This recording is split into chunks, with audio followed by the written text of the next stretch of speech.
राधे राधे। एक समय की बात है, एक राजा थे और उन राजा के यहाँ एक पुत्री का जन्म हुआ। उस पुत्री का नाम वैराग्यवती रखा गया।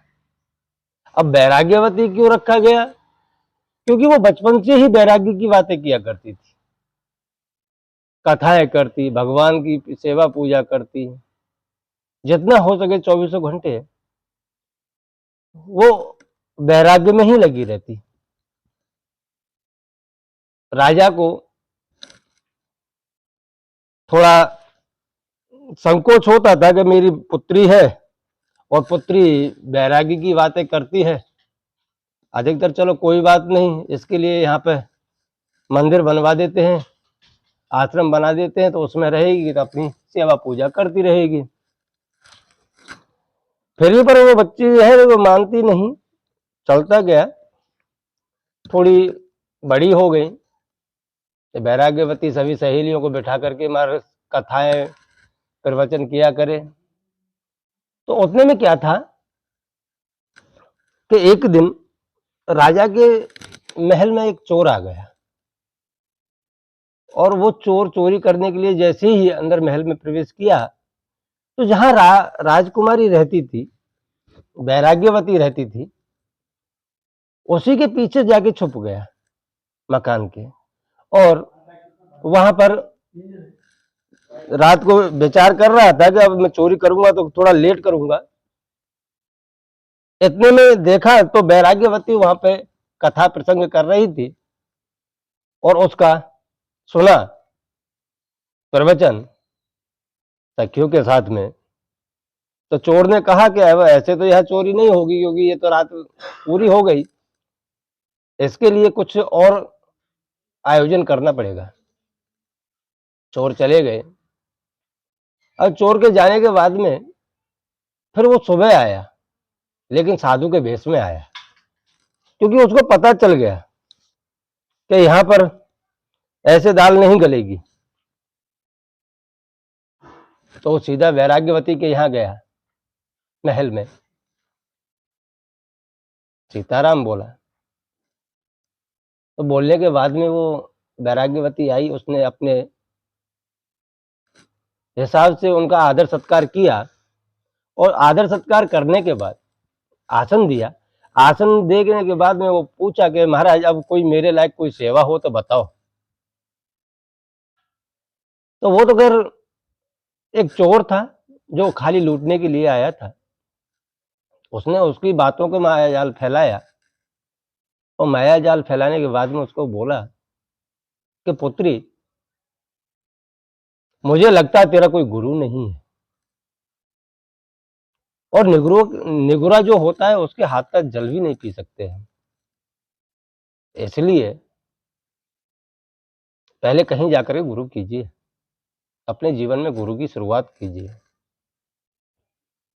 तो पुत्री बोली कि जब आपको इतना पता है तो आप ही, वैराग्यवती ने कहा, जब आपको इतना ही पता है तो आप स्वयं ही गुरु बन जाइए।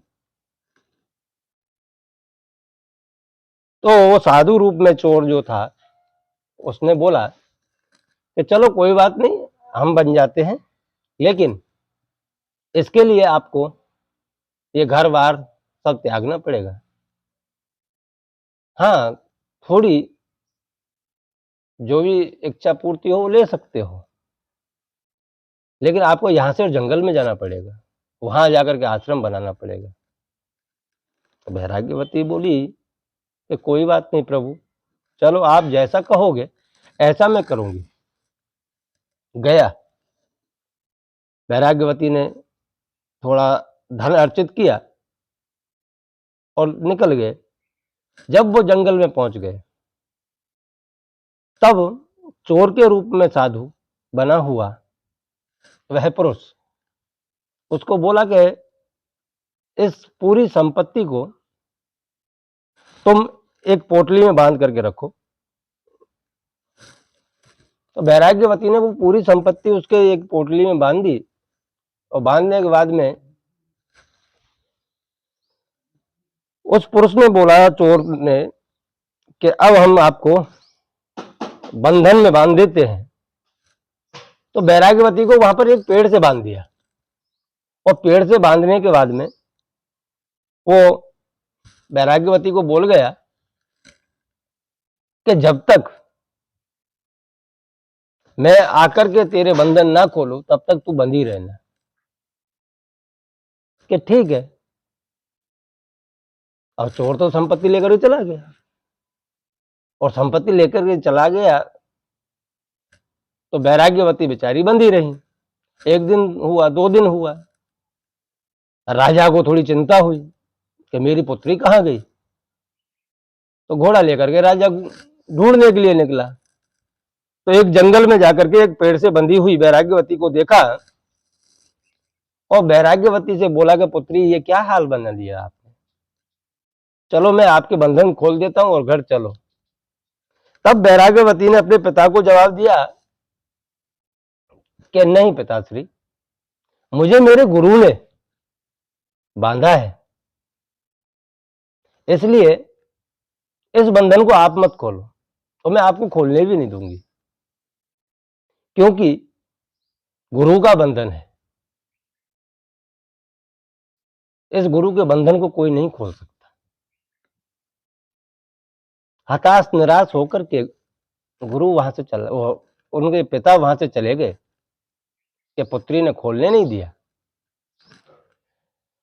और 1-2 दिन निकले, बैराग्यवती पेड़ से बंधी रही। तो उधर को बैकुंठ में विष्णु भगवान का सिंहासन डोलने लगा।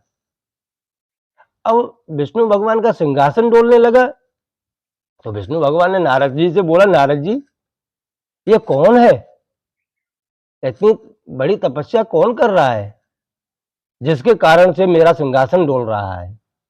आप जाओ, कृपया उनको समझाओ, उनकी जो इच्छा हो उनकी इच्छा पूरी कीजिए।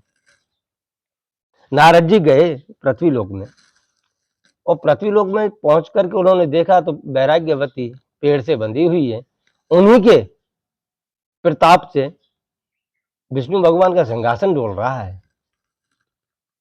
तो नारद जी आए, नारद जी ने कहा कि हे पुत्री, आपको यहां किसने बांधा है, चलो मैं आपको बंधन मुक्त कर देता हूं।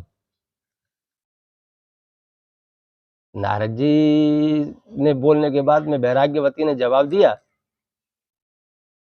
कि देवऋषि, मैं आपको पहचानती हूं, लेकिन मेरे गुरु का बंधन है, और मेरे गुरु के बंधन को आप मत खोलो।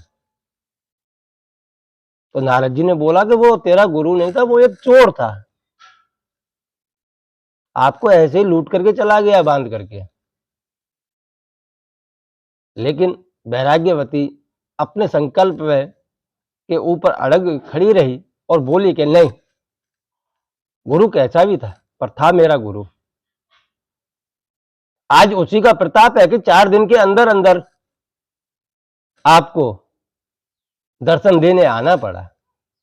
उन्हें देव ऋषि नारद के दर्शन तो कहां प्राप्त होते हैं किसी को। ये मेरा सौभाग्य है कि आपका दर्शन हो गया, लेकिन मेरे गुरु के बंधन को तो मेरा गुरु ही खोलेगा, और कोई नहीं खोलेगा।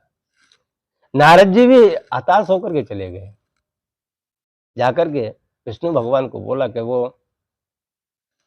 एक राजकुमारी है, उसका नाम बैराग्यवती है, और वो जिद पकड़ के बैठी है कि मेरा गुरु ही मेरे बंधन खोलेगा, अन्यथा कोई नहीं खोलेगा।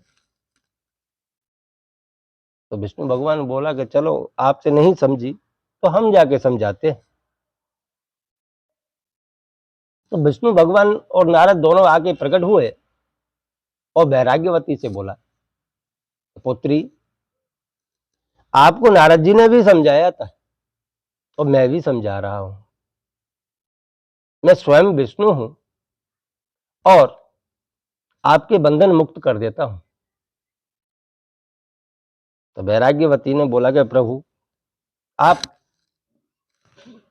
मेरे आराध्य हो, मैं इसमें ना नहीं है, लेकिन मेरा गुरु का बंधन तो मेरा गुरु ही खोलेगा, अन्यथा कोई मेरा बंधन नहीं खोल सकता। विष्णु भगवान ने नारद जी को बोला कि ये तो हट पकड़ के बैठी हुई है, आप जाइए और इनके गुरु को ढूंढ के लाइए। नारद जी गए और जाने के बाद में देखा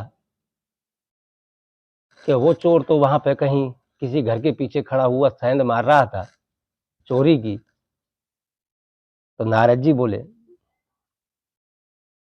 कि भले आदमी, यहाँ तो चोरी में लगा हुआ है और आप कहीं किसी को बांध करके आए हो, जा करके उसको खोलो, उसको बंधन मुक्त करो। तो चोर तो सहम गया और सहमने के बाद में उसको लगा कि नहीं, मेरे से थोड़ा गलत हुआ है। वो गया और जाकर के प्रभु को देखा। अब प्रभु को देखने के बाद में और ज्यादा वो थोड़ी गिलानी होने लगी। उधर जाकर के उसने उस राजकुमारी वैराग्यवती का बंधन खोल दिया और उसको पेड़ से मुक्त किया। मुक्त करने के बाद में वैराग्यवती खड़े खड़े विचार कर रही थी कि गुरु गोविंद दो खड़े काके लागू पाए, बलिहारी गुरु आपको गोविंद दियो मिलाए। हे गुरु, मैं किसके पैर पड़ूं पहले कि गुरु जो आप हो, आपने जो जो किया मेरे को, जो दिया, उसके प्रताप से स्वयं विष्णु भगवान के दर्शन हो गए और वो स्वयं परब्रह्म परमात्मा है। तो मैं अभी इसी संकोच में हूं कि किसके पैर पहले पड़ूं, जिसने गोविंद को मिला दिया उसके, या गोविंद मिल गए स्वयं उसके। कहने का तात्पर्य इतना है, विचार करना आप लोग, जहां तहां मोड़ मत जाना। क्योंकि अपने साधु समाज में एक बात आती है, जब भी कोई चेला बनता है उसको मूड़ते मतलब उसके भद्र हो जाते हैं। हमारे साधु समाज में ऐसे ही बोलते हैं कि मूड़ दिया उसको। अब जब सांसारिक शक्तियों से किसी जीव को वैराग्य और भगवान की तरफ मोड़ दिया जाता है, उसे मोड़ दिया जाता है, क्योंकि वो संसारिक शक्ति से अलग होकर के, सांसारिक आसक्तियों से अलग होकर के उन्होंने रास्ता मोड़ लिया, उसको मुड़ गया कहते हैं। उसको वैराग्य उत्पन्न हो जाता है। पर आप देखना कहीं चोर जैसी हालत ना हो। हमारे साधु समाज में भी कहते हैं कि पानी पियो छान के और गुरु करो जान के, कि पहले स्वयं विचार करो, जान लो, उसके बाद में करो। क्योंकि गुरु के बिना तो सब कुछ व्यर्थ है। जब तक जीवन में गुरु नहीं, तब तक गुरु जीवन का उसका शुरू नहीं।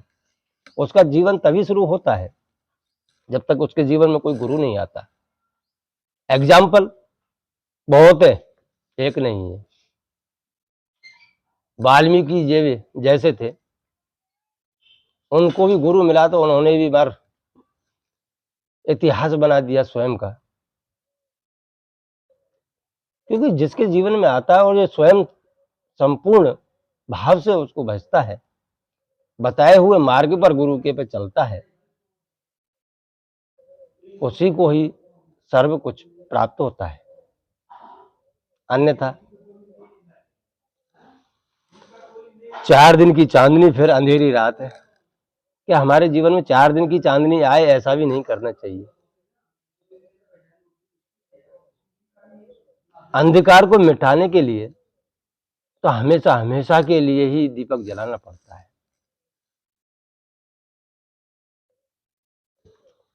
अब वैराग्यवती को स्वयं भगवान के दर्शन हो गए और